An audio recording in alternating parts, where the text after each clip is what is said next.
হাসির রাজা, জ্ঞানের রাজা, রসিক রাজা।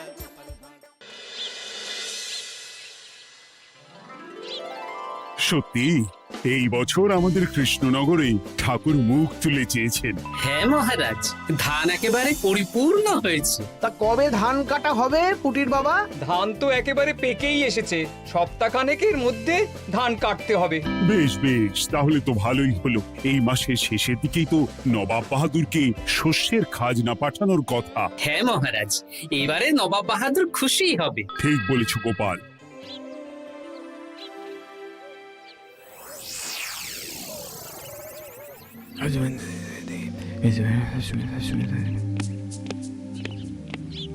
প্রণাম খাম্বাজরাজ। ওই তো কৃষ্ণনগরের মন্ত্রী চলে এসেছে। ও, এর কথাই তুমি বলেছিলে? হ্যাঁ, ওই রাজ্যের সব খবরাখবর আমায় দেয়। ইনি কে? ইনি হলেন জমিদার কেশকান্ত বর্মন, আমার রাজ্যেরই দক্ষিণ পশ্চিম গ্রামের জমিদার, আমার প্রিয় বন্ধু। নামটা বেশ অন্যরকম, কেশকান্ত। আসলে ওদের বংশ পরম্পরায় সকলের উন্নত ঘন কেশ আছে, তাই ওদের পরিবারের সবারও নামে একটা করে কেশ আছে। আমি খাম্বাজ রাজের সৌমিত্র এবং সুপরামর্শদাতা। কিছুদিন আগে আমার মাথায় খুব খুশকি হচ্ছিল, মাথার চুল পাতলা হয়ে আসছিল। কিন্তু আমার পরামর্শে একটা তেল মাখতেই মহারাজের মাথার চুল এখন ঘন হয়ে উঠেছে, আর কোনো সমস্যা নেই। বাহ বাহ বাহ, ভালো ভালো ভালো। এবার তাহলে কাজের কথাটা বলে দিন। এবারে তো শুনলাম তোমাদের রাজ্যে অনেক ধান উৎপাদন হয়েছে, তাই স্বাভাবিকভাবে নবাব বাহাদুরের কাছে রাজস্ব অনেক বেশি দেবে, কি তাই তো? হ্যাঁ, এবারে রাজস্ব দানে কৃষ্ণনগরই প্রথম হবে। না, তা হবে না। নবাবের কাছে অত ধান পৌঁছবে না, এমনকি কৃষ্ণচন্দ্রের কাছেই চাষিরা বেশি ধান রাজস্ব দিতে পারবে না। সেটা কি করে হয়? পাকা ধানে মই দিতে হবে। বললাম না, ও আমার সুপরামর্শদাতা। হ্যাঁ, আমার মন্ত্রীকে বাণিজ্যের কাজে বাইরে পাঠিয়েছি কিছুদিন, তাই কেশকান্ত মাঝে মধ্যেই আমার কাছে আসে, গল্পগুজব করে আর সুপরামর্শ দেয়। কিন্তু আমি কি করব? তুমি রাতের অন্ধকারে চাষিদের ধান জমিতে পাকা ধানে মই দিয়ে দাও, এমন ভাবে কাজটা করবে যাতে কাক পক্ষীতেও টের না পায়। আর তাতে আমার লাভ? প্রত্যেক বছর নবাব রাজস্ব দানে বিজয়ীকে 3000 মোহর দেয়, আমি তোমাকে তার থেকে 1000 মোহর উপহার দেব। 1000 মোহর? হ্যাঁ হ্যাঁ, যাও যাও যাও, কাজটা শুরু করে দাও। আচ্ছা।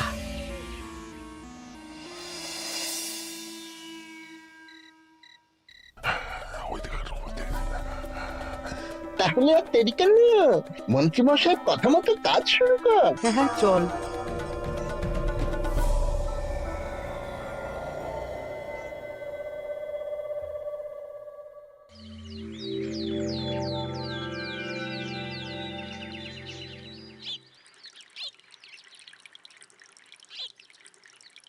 এবারে তো চাষাবাদ বেশ ভালোই হয়েছে। আশা করি নবাব বাহাদুরের কাছ থেকে এবারে আমরাই পুরস্কার পাবো। হ্যাঁ মহারাজ, সারা বাংলায় কৃষ্ণনগরের মতো উৎপাদন এই বছরে কোথাও হয়নি। সর্বনাশ হয়ে গেছে মহারাজ, সর্বনাশ হয়ে গেছে। কি সর্বনাশ হয়েছে গো পুটির বাবা? গতকাল রাতে আমাদের সব জমির পাকা ধানে মই দিয়ে দিয়েছে। সে কি? এবার আমরা কি করব মহারাজ? কাদের কাদের জমিতে হয়েছে এসব? যেই জমিতে তাকাবেন সেই জমিতেই এই কাণ্ড, ধান ঝরে সব মাটিতে পড়ে আছে। এবার আমরা কি করব? হায় হায় হায়, এবার আমাদের রাজ্যের কি হবে? নবাব বাহাদুরকে তো জবাব দিতে পারবো না। বড় বিপদ হয়ে গেল, রাজ্যে গ্রহের প্রকোপ নেমে এলো। ও, আর কদিন পরেই আমার টেকে আসবে 1000 মোহর। ঠিক আছে, তোমরা সবাই এখন বাড়ি যাও। না, আমার মন মেজাজ ভালো নেই।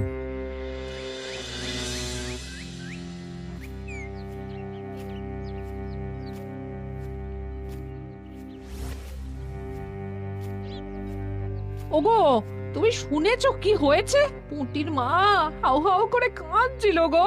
হ্যাঁ গিন্নি, পুঁটির বাবা কয়েকজন চাষি ভাইদের নিয়ে রাজসভায় এসেছিল। শুনলাম রাতারাতি কে বা কারা চাষ জমিতে পাকা ধানে মই দিয়েছে। কত বড় সর্বনাশ হয়ে গেল বলো, কি হবে গো? কি যে হবে ভগবান জানে। বলি তুমি পারলে না পুটিদের একটু সাহায্য করো। হ্যাঁ, আমি মনে মনে ভেবেই রেখেছি বুঝলে, এবার বেতন পেলে পুঁটিদের বাড়িতে মাসোহারার জিনিসপত্র দিয়ে আসবো। নবাব বাহাদুরের কাছে মহারাজ খাজনা কিভাবে দেবেন? সেটাই তো বুঝতে পারছি না। আপনি এত চিন্তা করবেন না। রাজবাড়ির ভাড়ার থেকে আপাতত কিছু বস্তা ধান পাঠানোর ব্যবস্থা করুন। তারপর নবাব বাহাদুরের কাছে গিয়ে বলবেন, আস্তে আস্তে সব দিয়ে দেবেন মহারাজ। তাই করতে হবে, তাছাড়া তো আর অন্য কোনো উপায় দেখতে পাচ্ছি না। কিন্তু এবারে আর আমাদের মান রক্ষা হবে না।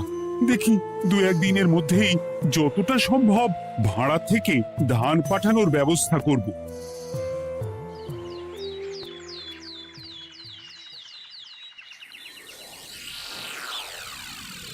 এই বছর 10,000 বস্তা ধান রাজস্ব এসেছে খাম্বাজ রাজ্য থেকে, 7,000 বস্তা ধান এসেছে বর্ধমান রাজ্য থেকে, আর মাত্র 100 বস্তা এসেছে কৃষ্ণনগর থেকে। তাই এই বছরের বিজয় রাজ্য হচ্ছে খাম্বাজ রাজ্য। খাম্বাজ রাজ্যের রাজার হাতে 3,000 মোহর উপহার হিসেবে তুলে দিচ্ছেন। আর কৃষ্ণচন্দ্র, তোমার রাজ্যের এরকম হাল কেন?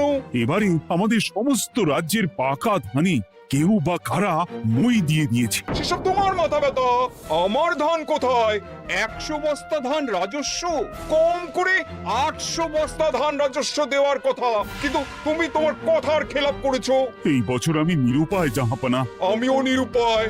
হয় তুমি আগামী 1 সপ্তাহের মধ্যে আমাকে 5,000 মোহর দেবে, নইলে কৃষ্ণনগরের সিংহাসন থেকে সরে যাবে। এত বড় শাস্তি দেবেন না নবাব বাহাদুর।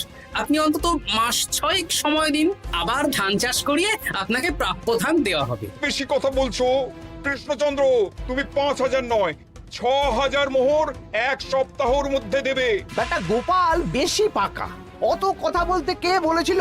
গোপাল, এটা তুমি কি করলে? হায় হায় হায়!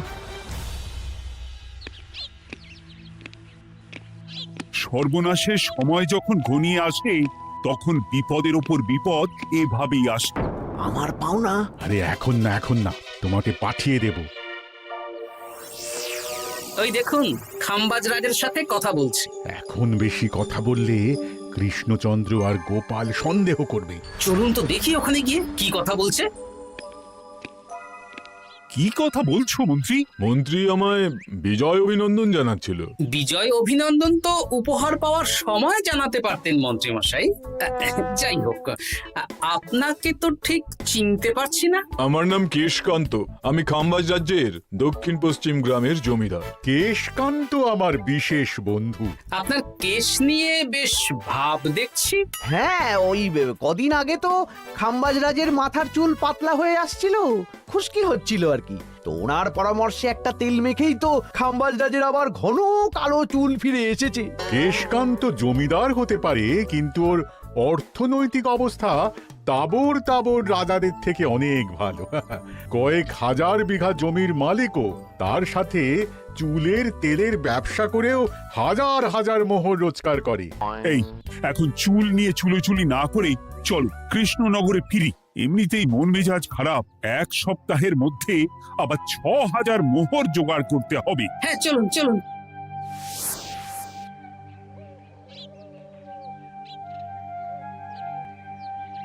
আচ্ছা মন্ত্রীমশাই, আপনি এই কেশকান্ত জমিদারের ব্যাপারে এত কিছু জানলেন কি করে? ওনার সাথে তো আমাদের আজই প্রথম দেখা। হাওয়ায় কত খবরই ভেসে আসে, সেরকম আমার কানেও এসেছিল। সব বাদ দাও গোপাল, মন্ত্রী দুজনেই ভাবনা চিন্তা করো কিভাবে 6,000 মোহর জোগাড় হবে। পাকা ধানে মই পড়লো, এখন আবার এত বড় বোঝা। আমার কাছেও মহারাজ বেশি অর্থ নেই, সব মিলিয়ে মিশিয়ে ওই 150 থেকে 200 মোহর মতো আছে বাড়িতে। যদি বেশি থাকতো আমি আপনাকে নিশ্চয়ই সাহায্য করতাম মহারাজ। তাও করতেন কিনা সন্দেহ। তুমি চুপ করো। মন্ত্রীমশাই ওই লোকটাকে জানলো কি করে? এই লোকটাকে তো আগে দেখারই কথা না। না, ব্যাপারটা নিয়ে ভাবতে হবে। চলুন চলুন।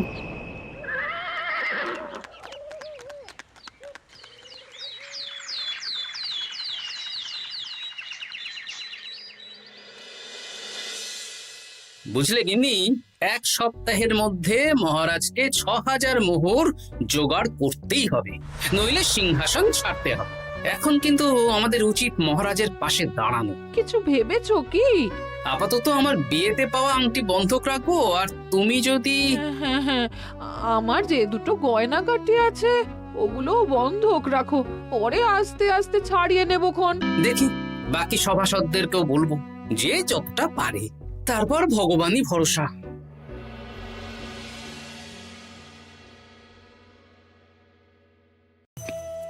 আপনি এত চিন্তা করবেন না মহারাজ। চিন্তা না করে কি আর কোনো উপায় আছে?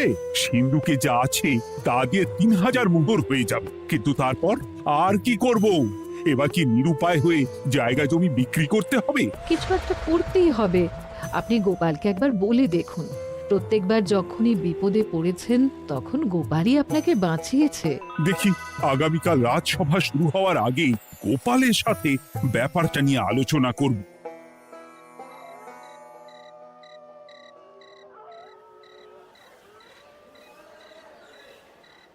এই যে শ্যাকরা, কি করছো?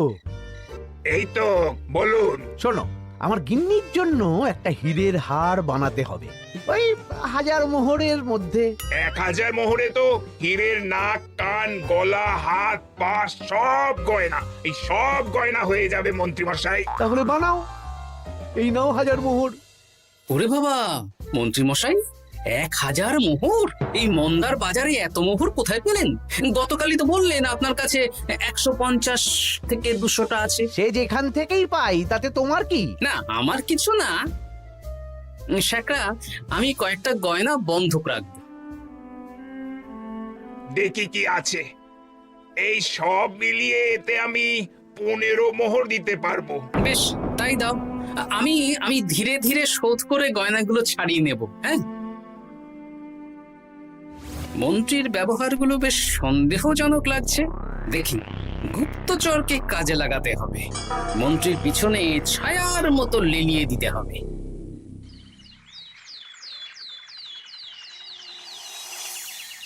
মহারাজ, আমি চেষ্টা করছি আপনার এই মোহর কিভাবে জোগাড় করা যায়, আপ্রাণ চেষ্টা করছি। দেখো, আমি 3000 মোহর পারবো, কিন্তু তার বেশি হলে জায়গা জমি বেচতে হবে, হাতে যে বেশি দিন সময়ও নেই।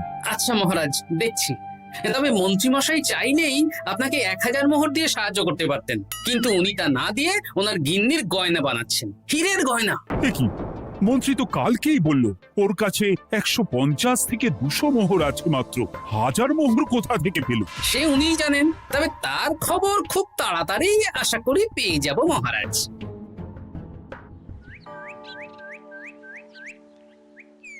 কাজটা একদম ঠিক করলেন না মন্ত্রী মশাই? আপনার কথা শুনে আমরা সবার জমির পাকা ধানে মই দিলাম, কিন্তু আমরা একটা পয়সা পেলাম না। আপনি যে এই কাজ করার জন্য খাম্বাজ রাজার কাছ থেকে ওই 1000 মোহর উপহার পেলেন, সেটা দিয়ে গিন্নির গয়না বানাতে দিলেন, কিন্তু আমাদের বেলায় লবডঙ্কা। আরে তোদেরকেও দেবো, একটু সবুর কর, আগে গিন্নির মাথাটা ঠান্ডা করি। না না, আমাদের এক্ষুনি চাই। আরে এক্ষুনি কি করে দেবো, আমার হাত খালি। আচ্ছা আচ্ছা, ঠিক আছে, এই নে 2 মোহর ধর, 2 ভাই ভাগ করে নে, পরে আরো দেবো। এটা কিন্তু ঠিক না। এসব আলোচনা খোলামেলা জায়গায় করা উচিত না। উফ, পরে তোদের সাথে কথা বলবো, এখন যেতে দে, বাজার করব, তারপর আবার রাজসভা আছে।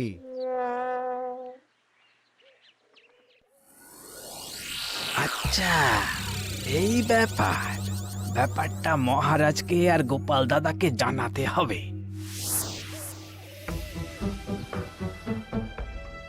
গোপাল দাদা, মহারাজ আসল খবর পেয়ে গেছি। কি খবর? আমি একটু আগে শুনলাম। কাজটা একদম ঠিক করলেন না মন্ত্রী মশাই? আপনার কথা শুনে আমরা সবার জমির পাকা ধানে মই দিলাম, কিন্তু আমরা একটা পয়সা পেলাম না। আরে তোদেরকেও দেবো, একটু সবুর কর। মন্ত্রী, আমি না তোমাকে বেরেই ফেলবো। মহারাজ, মন্ত্রী মশাই এখানে গৌণ, উনি অর্থের লোভে এসব করেছেন, আর ওনাকে দিয়ে করিয়েছেন খাম্বাজ রাজ। হ্যাঁ, যাতে এবারে বিজয়ী হতে পারেন। তাই আপনি এই খবর 5 কান করবেন না মহারাজ। আমি খাম্বাজ রাজ আর ওই কেশকান্তর কাছ থেকে ক্ষতিপূরণ ঠিক আদায় করে আনব। কিন্তু কিভাবে? শুনুন তাহলে।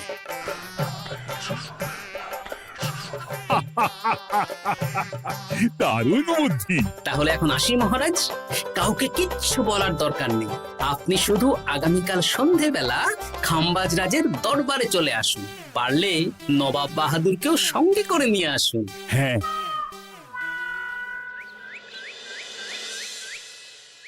প্রণাম খাম্বাজ রাজ। কে আপনি? আমি হতাশ রঞ্জন, পশ্চিমে থাকি। কি চাই বলুন? কিছু চাই না, তবে একটা কথা শুনলাম তাই বলতে এলাম। কি কথা? আমি শুনলাম মহারাজ আপনার মাথার চুলগুলো সব নকল। আমার এত সুন্দর চুল সব নকল? ফাজলামো হচ্ছে। আমি যদি প্রমাণ করে দিই আপনার চুল নকল, তাহলে কি? তাহলে আপনি আমাকে 100 মোহর দেবেন, আর প্রমাণ না করতে পারলে আমি আপনাকে 100 মোহর দেব। বেশ, দেখো, এক্ষুনি দেখো, আমারই তো 100 মোহর লাভ হবে। এখন না, এখন না, আজ সন্ধেবেলায়। বেশ বেশ, তখনই এসো। এবারে জমিদার কেশকান্তর বাড়ি যেতে হবে।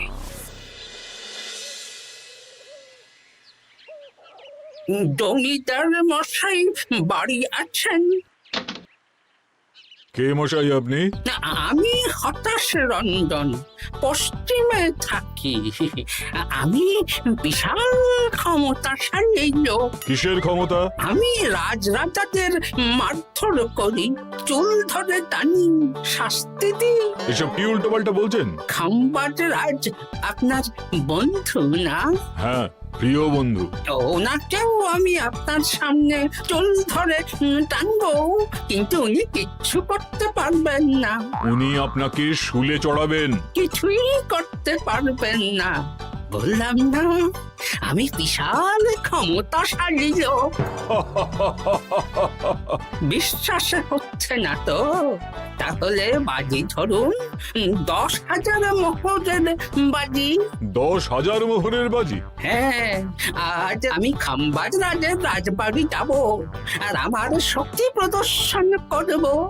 ওনার চুল ধরে টানা হেঁচড়া করব, ওনাকে আহত করব, কিন্তু উনি আমাকে কিছুই করতে পারবেন না। বেশ রাজি, বাজি 10,100 মোহর দিতে পারবেন তো? হ্যাঁ, আমি বাজি হারলে আপনাকে দেব 10,100 মোহর। দরকার হলে ওই কাগজে কলমে লিখিত পরিত করে নিন। বেশ, তাহলে তাই হোক। কিন্তু হ্যাঁ, একটা কথা, আমি শক্তি প্রদর্শন করার আগে থেকে প্রক্রিয়া চলাকালীন সময় পর্যন্ত আপনি খাম্বাজ রাজের সাথে কোনো কথা বলতে পারবেন না। বেশ বেশ।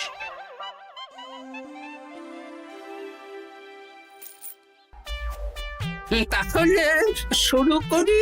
শুরু করো। এবার আমি প্রমাণ করেই ছাড়বো।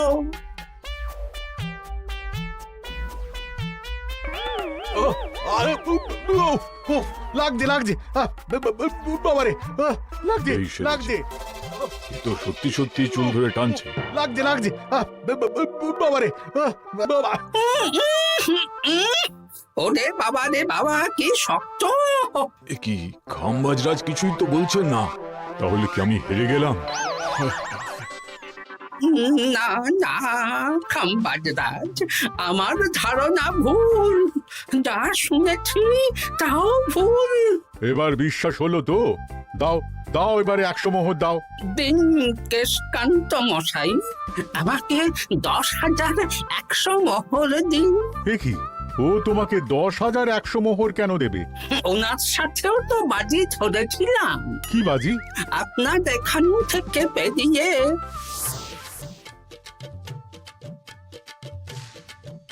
এবারে দিন তো দেখি, সব কাগজ কলমে লেখা আছে।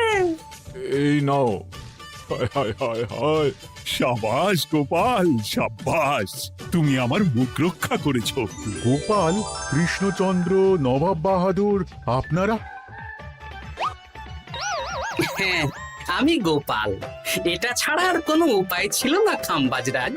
আপনি আমাদের মন্ত্রীর মাথা খেয়ে যে জঘন্য কাজটা করিয়েছেন সেটা তো আর প্রমাণ করতে পারতাম না, তাই ছলে বলে কৌশলে আপনার প্রিয় বন্ধুর কাছ থেকে আদায় করে নিলাম। হ্যাঁ নয়, হ্যাঁ।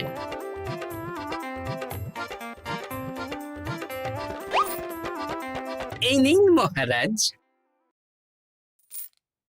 এতে কত মোহর আছে? 10,100 মোহর। এর থেকে 100 খাম্বাজরাজকে দিন, 6,000 নবাব বাহাদুরকে, আর বাকিটা আপনার কাছে রাখুন। এত ধান নষ্ট হলো। কৃষ্ণচন্দ্র আমাকে সবটা বলেছে, আর ওর মন্ত্রীকেও নিয়ে এসেছি। ধোলাই খেয়েই সব বলে দিয়েছে। এই কে আছো? কৃষ্ণনগরে মন্ত্রীকে নিয়ে এসো।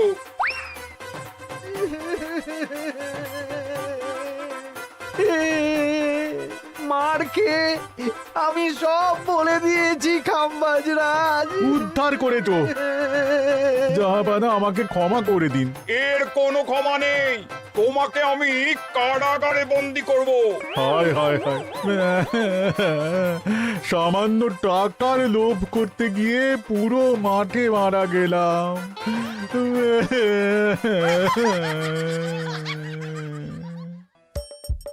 হাসির রাজা জ্ঞানের রাজা রসিক রাজা